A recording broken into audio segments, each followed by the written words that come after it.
السلام علیکم ناظرین، دنیا بھر سے میں آپ کا استقبال ہے۔ میں ہوں عبدالمغنی صدیقی۔ آگے بڑھنے سے پہلے سرخیوں پر ڈالتے ہیں ایک نظر۔ ایل او سی پر پاکستانی فوج نے ایک بار پھر کی بلا اشتعال فائرنگ، ایک ہی خاندان کے 5 افراد جاں بحق، 2 ہوئے زخمی۔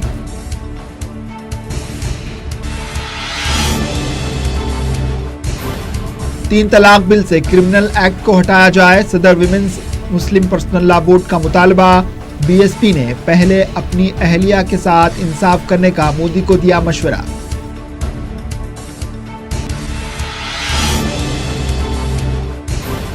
رام مندر کی تعمیر کے لیے حکومت فوراً آرڈیننس جاری کرے، سبرامنیم سوامی نے وزیر اعظم کو دیا مشورہ۔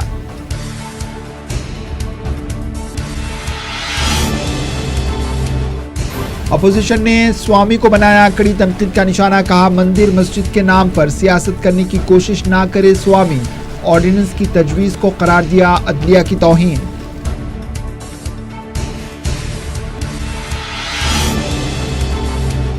شامی فورسز کا مشرقی غوطہ میں 2 اور قصبوں پر قبضہ، تازہ بمباری میں درجنوں ہلاکتیں۔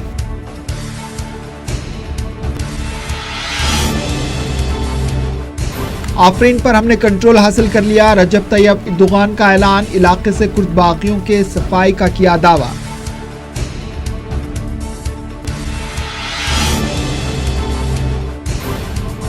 روس کے صدارتی انتخابات میں ووٹنگ جاری، پوتین کی جیت یقینی۔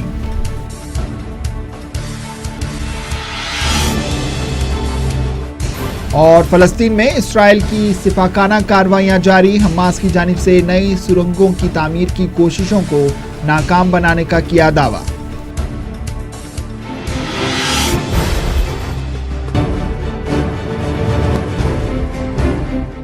سرخیاں آپ نے دیکھی، اب پیش ہے خبروں کی تفصیل۔ رخ کرتے ہیں بین الاقوامی خبروں کا، بات کرتے ہیں روس میں آج صدارتی انتخابات کے لیے ووٹنگ ہو رہی ہے۔ ووٹنگ کا آغاز صبح 8 بجے سے شروع ہوا، جو رات 10 بجے تک جاری رہے گا۔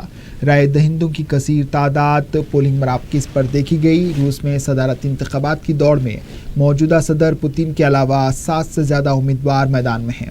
مانا جا رہا ہے کہ روس کے موجودہ صدر ولادیمیر پوتین چوتھی مرتبہ بھی روس کے صدر بننے میں کامیاب ہو جائیں گے، کیونکہ رائے عامہ سروے میں مسٹر پوتین کو تقریباً 70% ووٹروں کی حمایت حاصل ہے۔ اگر پوتین ان انتخابات میں جیت حاصل کرتے ہیں تو وہ چوتھی مدت کے لیے روس کے صدر کے طور پر حلف لیں گے۔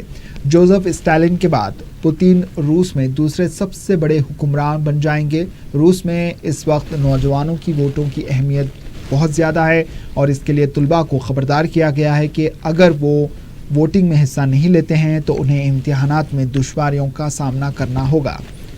ادھر روس کے صدر پوتین نے بھی ماسکو میں اپنے ووٹ کا استعمال کیا۔ انہوں نے پولنگ میں دھاندلیوں کے اپوزیشن کے الزامات کو مسترد کر دیا۔ یاد رہے کہ اپوزیشن نے الزام لگایا تھا کہ مصنوعی طور پر پولنگ کی شرح بڑھانے کی کوشش کی جا رہی ہے۔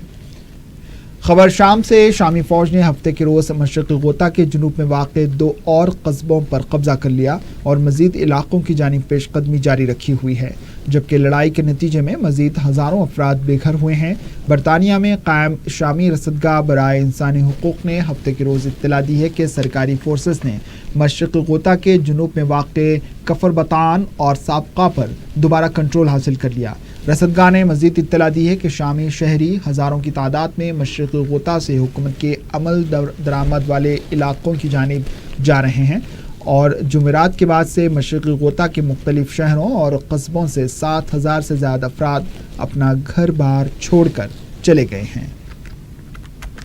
رصدگاہ کے ڈائریکٹر رامی عبدالرحمان نے بتایا ہے کہ ہموریہ اور اس کے نزدیک واقع قصبوں سے ان افراد کا انخلاء ہوا ہے اور ان کے لیے دیگر علاقوں میں عارضی پناہ گاہیں بنائی جا رہی ہیں۔ اقوام متحدہ نے کہا ہے کہ ان افراد کے لیے خوراک اور ادویات کی فوری ضرورت ہے، اور اس سلسلے میں یورپ اور امریکہ سے مدد کی جا رہی ہے۔ اس علاقے میں پہنچنے والے پریشان حال لوگوں نے کہا ہے کہ کئی مہینوں سے وہ خوراک سے محروم ہیں اور ان کے بچے بھوک اور پیاس کے باعث تڑپ رہے ہیں۔ انہوں نے جنگ کے حالات میں ہزاروں افراد کی زخمی حالت میں نقل مکانی کا بھی ذکر کیا اور کہا کہ ان میں بیشتر بیمار ہیں اور انہیں دوا کے علاوہ فوری طور پر پانی اور خوراک کی ضرورت ہے۔ یاد رہے کہ گزشتہ 1 مہینے کے دوران بشار الاسد کی سفاک فوج نے غوطہ کے عوام کے لیے خوراک اور پانی پر روک لگا دی تھی اور اقوام متحدہ کے خوراک اور امدادی سامان سے لدے ٹرکوں کو متاثرہ علاقوں میں جانے نہیں دیا گیا۔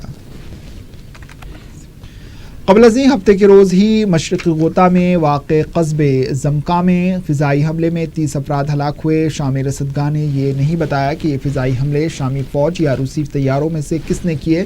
شامی فوج نے 18 فروری کو دارالحکومت دمشق کے نوح میں واقع باغیوں کے زیر قبضہ مشرقی غوطہ پر دوبارہ قبضے کے لیے زمینی کارروائی اور فضائی حملوں کا آغاز کیا تھا۔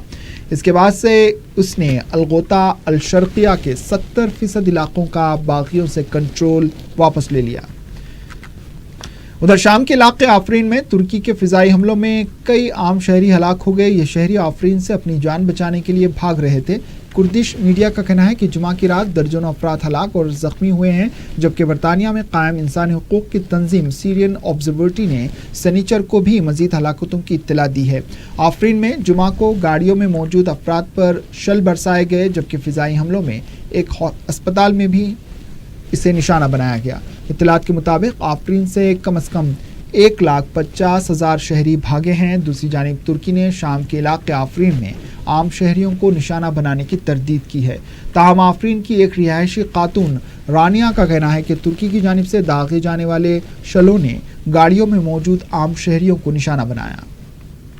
شام کے دارالحکومت دمشق کے قریب مشرقی غوطہ اور ترکی سے متصل کرد اکثریتی علاقے آفرین میں جاری لڑائی کے دوران ایسے بھیانک واقعات بھی سامنے آئے ہیں جنہیں دیکھ کر پتھر دل بھی پسچ جاتے ہیں۔ شام کے جہنم زار کے بعض دلخراش واقعات کی چند جھلکیاں آپ کے سامنے ہیں۔ انہیں دیکھ کر شام کے مفلوق الحال عوام بالخصوص بچوں کے کرب کا اندازہ لگایا جا سکتا ہے۔ اقوام متحدہ کی رپورٹس کے مطابق پچھلے چند روز کے دوران مشرقی غوطہ سے 12 سے 16,000 افراد نے نقل مکانی کی، جبکہ آفرین میں لڑائی کے دوران 48,000 افراد نقل مکانی کر چکے ہیں۔ شام میں اقوام متحدہ کے انسانی امور کے ذمہ دار دفتر کے ترجمان نے کہا ہے کہ شامی غوطہ سے شہریوں کی نقل مکانی جاری ہے۔ دمشق کے قریب اور شمال مغربی شام کے دونوں جنگ زدہ علاقوں سے ہزاروں کی تعداد میں شہری محفوظ مقامات پر منتقل کرنے کے لیے راہ ہموار اختیار کی جا رہی ہے۔ اس دوران ترکی کی فوج نے آفرین کے وسط میں ترکی کا پرچم لہرا دیا اور اس بات کا دعویٰ کیا ہے کہ انہوں نے آفرین سے کرد باغیوں کو نکال باہر کیا ہے۔ ترکی کی فوج نے اس علاقے کا مکمل کنٹرول حاصل کر لیا۔ ادھر ترکی کے صدر رجب طیب اردوغان نے اپنی فوج کے ان دعووں کی تصدیق کرتے ہوئے باضابطہ طور پر اعلان کیا ہے کہ ان کی فوج نے آفرین سے کرد باغیوں کا صفایا کر دیا۔ رجب طیب اردوغان نے تاہم اس علاقے سے ترکی فوج کے انخلاء کے حوالے سے فوری طور پر کوئی وعدہ نہیں کیا۔ خبر فلسطین سے۔ فلسطین میں صورتحال سنگین ہے۔ حالات کی ابتری کے دوران اسرائیل کی کارروائیاں جاری ہیں۔ اسرائیلی فورسز نے غزہ پٹی میں بڑے پیمانے پر کارروائیاں کر کے حماس کے اہم مراکز کو تباہ کر دیا۔ ان کارروائیوں کے بعد علاقے میں کشیدگی پائی جاتی ہے۔ ادھر غزہ پٹی میں فلسطینی پناہ گزینوں نے ان کی امداد میں کٹوتی کی عالمی تنظیم کی کوششوں کے خلاف آج ایک ریلی نکالی اور غزہ میں اقوام متحدہ کے دفتر کا محاصرہ کیا۔ یاد رہے کہ اقوام متحدہ کی فلسطین میں امدادی کام کر رہی ایجنسی نے کہا تھا کہ اقوام متحدہ سے ان کی امداد میں کٹوتی کے بعد وہ غزہ میں بہت دنوں تک امدادی کام جاری نہیں رکھ پائیں گے، جس کے بعد علاقے میں تشویش پائی جاتی ہے۔ اب لیتے ہیں ایک وقفے کے بعد خبروں کا سلسلہ جاری رہے گا۔ خبر جموں کشمیر سے۔ جموں کشمیر کی ضلع پونچھ میں لائن آف کنٹرول LOC کے بالا کوٹ سیکٹر میں پاکستانی فوج کی فائرنگ کے نتیجے میں ایک ہی خاندان کے 5 افراد ہلاک جبکہ 2 دیگر زخمی ہو گئے۔ جموں کشمیر پولیس کے سربراہ ڈاکٹر سیش پال وید نے ہلاکتوں کی تصدیق کی۔ انہوں نے کہا کہ پاکستان کی جانب سے داغا گیا ایک بم کا گولہ ایک گھر میں جا گرا جس سے اس گھر کے 5 افراد کی موت ہو گئی۔ انہوں نے کہا کہ پاکستان کی اس حرکت کا ہندوستانی جوان بھی منہ توڑ جواب دے رہے ہیں۔ انہوں نے پاکستان کی طرف سے بلا اشتعال فائرنگ کی سخت مذمت کی اور کہا کہ پاکستان عام شہریوں پر فائرنگ کرتے ہوئے انسانی حقوق کی کھلی خلاف ورزی کر رہا ہے۔ کانگریس پارٹی لیڈر پرینکا چترویدی نے جموں کشمیر میں بلا اشتعال فائرنگ میں عام شہریوں کی اموات پر گہری تشویش کا اظہار کیا۔ انہوں نے لائن آف کنٹرول پر جاری مسلسل جھڑپ پر مودی حکومت کو کڑی تنقید کا نشانہ بنایا۔ انہوں نے کہا کہ پاکستان کے معاملے پر مودی حکومت کی غلط پالیسی کے باعث آج جموں کشمیر میں عام شہریوں کی ہلاکتیں ہو رہی ہیں۔ انہوں نے پاکستانی افواج کی کارروائی کا منہ توڑ جواب دینے کا مرکزی حکومت سے مطالبہ کیا۔ इंडियन वुमेन्स मुस्लिम पर्सनल लॉ बोर्ड की सदर शाइस्ता अंबर ने मोदी हुकूमत की 3 तलाक बिल में तरमीम करते हुए इसको क्रिमिनल एक्ट से इस्तिस्ना रखने और कुरान और शरीयत के मुताबिक इसको पेश करने का मुतालबा किया। इन्होंने तरमीम शुदा बिल की भरपूर तायद करने का ऐलान किया। इन्होंने कहा कि मुस्लिम ख़वातीन मोदी हुकूमत की मौजूदा बिल की सख्त मुखालिफत हैं और इस बिल के ज़रिए मुस्लिम ख़वातीन को काफ़ी नुकसान का सामना है। इन्होंने कहा कि मुस्लिम ख़वातीन मोदी हुकूमत की मौजूदा बिल की सख्त मुखालिफ हैं और इस बिल के ज़रिए मुस्लिम ख़वातीन को काफ़ी नुकसान का सामना है। इसी तरह से ही कानून बनेगा तो वो हम लोगों को मंजूर है, और जो 3 तलाक कानून के और शरीयत के खिलाफ अगर कोई कानून बनेगा तो वो हमें मंजूर नहीं। लेकिन मैं ये कहती हूँ, हिंदुस्तान के संविधान से अलग कोई भी कानून बन नहीं सकता। जब इतने दिनों से सुप्रीम कोर्ट ने जब 3 तलाक बैन कहा है, वही 3 तलाक बैन को कहा है जो सूरे तलाक में कहा गया है कि एक साथ 3 तलाक नहीं दिया जाए, रुक रुक कर ठहर के समझ करके दिया जाए। और महिला पर्सनल लॉ बोर्ड का भी शुरू से ही यही है कि आप बिल का हम तभी समर्थन करेंगे जो शरीयत और कुरान शरीफ के कानून के मुनासिब ही होगा।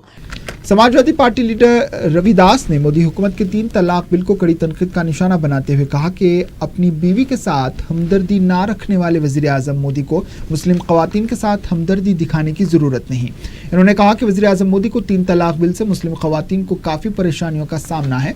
इन्होंने वज़ीर आज़म मोदी को मशवरा दिया कि वो पहले अपनी बीवी के साथ हमदर्दी करके दिखाएं और उन्हें अपने साथ रखने की कोशिश करें।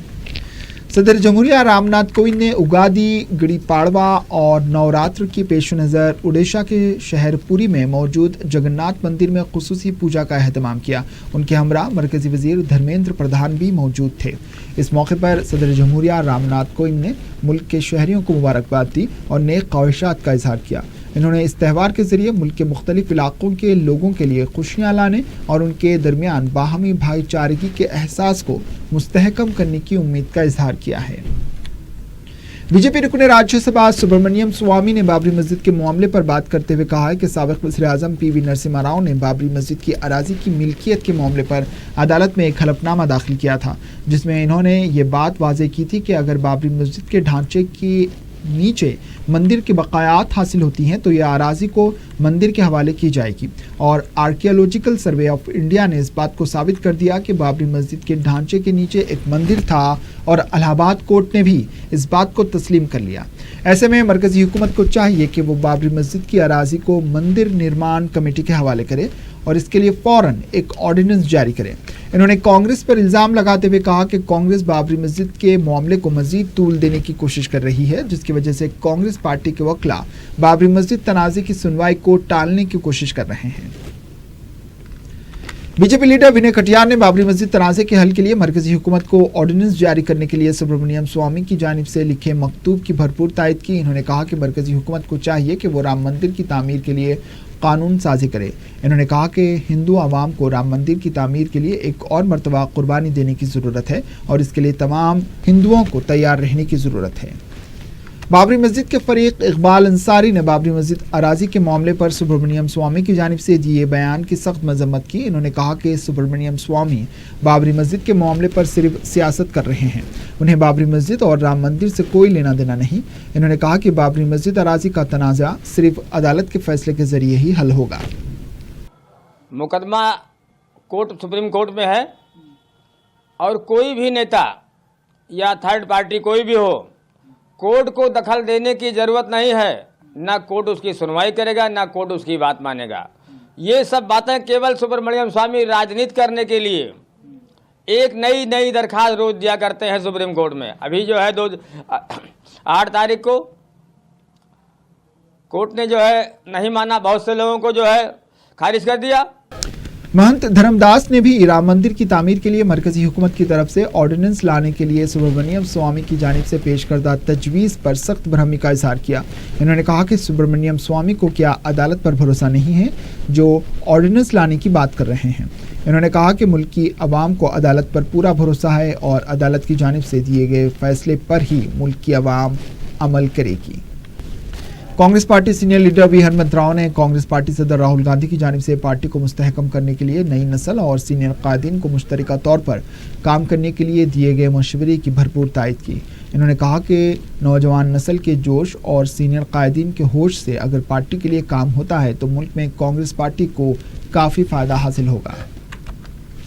Congress party leader PL Punia ने मोदी हुकूमत के खिलाफ सोनिया गांधी की तरफ से दिए गए बयान की भरपूर तायद की। इन्होंने कहा कि वज़ीर आज़म मोदी ने मुल्क की आवाम से किए गए वादों को मुकम्मल तौर पर नज़रअंदाज कर दिया और मुल्क की आवाम झूठे वादों के जरिए धोखा दिया। इन्होंने ईवीएम के बगैर बैलेट पेपर के जरिए इंतखाबात कराने के मामले पर प्लेनरी इजलास में पेश करदा तहरीक की भरपूर तायद की। बीजेपी लीडर शाहनवाज हुसैन ने ईवीएम मशीनों के इस्तेमाल पर रोक लगाने के लिए कांग्रेस पार्टी की तरफ से जारी करदा बयान की सख्त मजम्मत की। इन्होंने कहा कि कांग्रेस पार्टी अवाम में मौजूद नाराजगी को दूर करने से कासिर है। ऐसे में मुल्क की अवाम कांग्रेस के खिलाफ वोट दे रही है और कांग्रेस इस ईवीएम मशीनों पर इल्जाम लगा रही है। एनसीपी लीडर तारिक अनवर ने ईवीएम मशीनों के बजाय बैलेट पेपर के जरिए इंतखाबात मुनक्किद करने के लिए कांग्रेस पार्टी की तरफ से पेश करदा तजवीज़ की तायद की है। इन्होंने कहा कि दुनिया भर में कई ऐसे ममालिक हैं जहां सिर्फ बैलेट पेपर के जरिए ही इंतखाबात होते हैं और ईवीएम तैयार करने वाले ममालिक भी बैलेट पेपर पर ही एतमाद जाहिर करते हैं। कांग्रेस पार्टी लीडर पृथ्वीराज चौहान ने मोदी हुकूमत के खिलाफ सोनिया गांधी की जानिब से दिए गए बयान की भरपूर तायद की। इन्होंने कहा कि मुल्क में बीजेपी की तरफ से फ़िरका परस्ती को फ़रोग़ दिया जा रहा है और तमाम सरकारी इदारों ने आरएसएस के कारकुनों की भर्ती की जा रही है जिससे मुल्क को संगीन खतरा लाहक है। इन्होंने ईवीएम मशीनों के इस्तेमाल पर शुबहात को दूर करने के लिए बैलेट पेपर के जरिए इंतखाबात कराने पर जोर दिया। बीजेपी लीडर संपत पात्रा ने कांग्रेस प्लेनरी इजलास में सोनिया गांधी की जानिब से मोदी हुकूमत के खिलाफ दिए गए बयान की सख्त मजम्मत की। इन्होंने कहा कि सोनिया गांधी का एक ही एजेंडा राहुल गांधी को प्रमोट करना है जबकि वज़ीर आज़म मोदी मुल्क के 125 करोड़ अवाम की तरक्की के लिए काम कर रहे हैं। आखिर में सुर्खियों पर एक और नजर। एलओसी पर पाकिस्तानी फौज ने एक बार फिर की बिलाश्तियाल फायरिंग। एक ही खानदान के 5 अफराद जाँ बहक, 2 हुए जख्मी।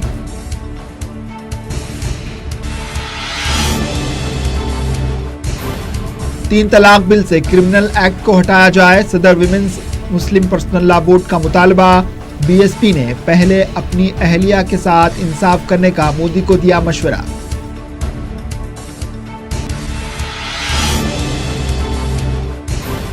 राम मंदिर की तामीर के लिए हुकूमत फौरन ऑर्डिनेंस जारी करे, सुब्रमण्यम स्वामी ने वज़ीर आज़म को दिया मशवरा।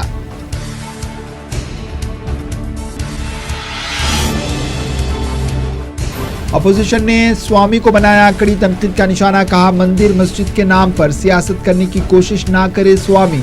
ऑर्डिनेंस की तजवीज़ को करार दिया अदलिया की तौहीन।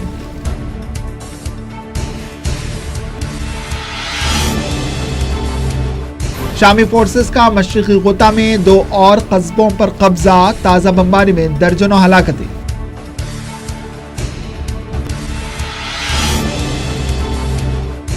आफरीन पर हमने कंट्रोल हासिल कर लिया, रजब तैयब एर्दोगान का ऐलान। इलाके से कुर्द बागियों के सफाई का किया दावा।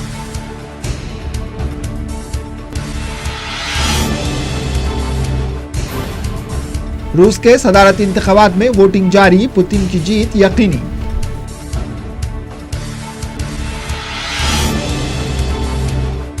और फलस्तीन में इसराइल की सिफाकाना कार्रवाइयां जारी, हमास की जानिब से नई सुरंगों की तामीर की कोशिशों को नाकाम बनाने का किया दावा।